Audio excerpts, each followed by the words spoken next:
పూరా లోకల్. నమస్తే, welcome to పూరా లోకల్. స్థానిక ఎన్నికలకు నగారా మోగనుంది. ఈ నెలలోనే సాధ్యమైనంత తొందరలోనే ఎన్నికల నోటిఫికేషన్ విడుదల కానుంది.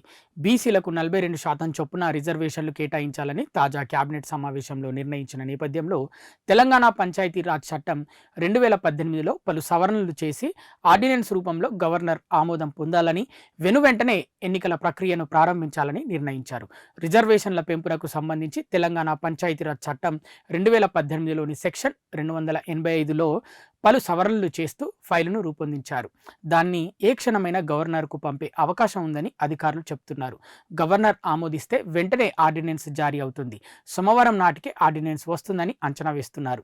ఆర్డినెన్స్తో పాటు సవరించిన చట్టానికి అనుగుణంగా ఎన్నికల్లో రిజర్వేషన్లకు సంబంధించి ప్రత్యేక జీవోను విడుదల చేస్తారు. జీవోలో పేర్కొన్న వివరాల ప్రకారం మండల, జిల్లా, రాష్ట్ర స్థాయిలో స్థానిక సంస్థల రిజర్వేషన్లు ఖరారు చేస్తారు. ఈ నెల 25లోగా రిజర్వేషన్లు ఖరారు చేసి సెప్టెంబర్ 30 లోపు ఎన్నికల ప్రక్రియను పూర్తి చేయాలని ఇప్పటికే హైకోర్టు సూచించింది. ఈ నేపథ్యంలో ఆర్డినెన్స్ వచ్చిన రోజునే జీవోను కూడా విడుదల చేయాలని సర్కారు యోచిస్తుంది. ఆ వెంటనే ఎన్నికల ప్రకటన కూడా చేయాలని భావిస్తోంది. వీటిని న్యాయస్థానాల ద్వారా అడ్డుకునే ప్రయత్నాలు జరిగే అవకాశం ఉంది కాబట్టి వాటిని నివారించడానికి సుప్రీంకోర్టు, హైకోర్టుల్లో కేవియట్ పిటిషన్లు వేస్తున్నారు. మొదటి దశలో మండల, జిల్లా పరిషత్ ఎన్నికలు నిర్వహించి తర్వాత దశలో సర్పంచ్ ఎన్నికలకు వెళ్లాలని ప్రాథమికంగా నిర్ణయించారు. ఎన్ని విడతల్లో నిర్వహించాలనే అంశంపై అధికారులు ఒక నివేదికను రూపొందించినట్టు తెలిసింది. కాగా బీసీలకు స్థానిక ఎన్నికల్లో 42% రిజర్వేషన్లు ఇవ్వడంపై బీసీ సంఘాలు ముఖ్యమంత్రి రేవంత్ రెడ్డికి కృతజ్ఞతలు తెలిపాయి. బీసీ సంక్షేమ సంఘం జాతీయ అధ్యక్షుడు ఆర్ కృష్ణయ్య శుక్రవారం రేవంత్ను కలిసి ధన్యవాదాలు తెలిపారు.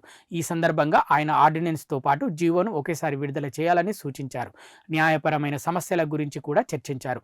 కోర్టులో ఎవరైనా కేసులు వేసి ఎన్నికల ప్రక్రియకు ఆటంకం కలిగించకుండా ముందు జాగ్రత్తగా హైకోర్టు, సుప్రీంకోర్టులో కేవియట్ పిటిషన్ దాఖలు చేయాలని సూచించారు.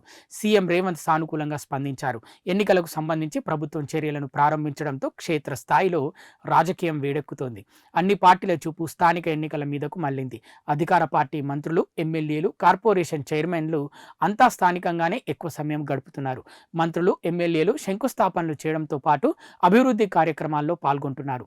బీసీలకు 42% రిజర్వేషన్లను కేటాయించిన విషయాన్ని ప్రముఖంగా ప్రస్తావిస్తున్నారు. సంక్షేమ పథకాల గురించి వివరిస్తున్నారు. రిజర్వేషన్లు ఎలా ఉంటాయనే దానిపైనే గ్రామాల్లో జోరుగా చర్చ సాగుతోంది. మండల పరిషత్ ఎన్నికల్లో తమకు టికెట్ వస్తుందా లేదా అని లెక్కేసుకుంటున్నారు. పార్టీ రాష్ట్ర నేతలతో సంప్రదింపులు జరుపుతున్నారు. ఇవి ఇప్పటి వరకు ఉన్న అప్డేట్స్. మరిన్ని అప్డేట్స్ కోసం చూస్తూనే ఉండండి పూరా local, your choice for local voice.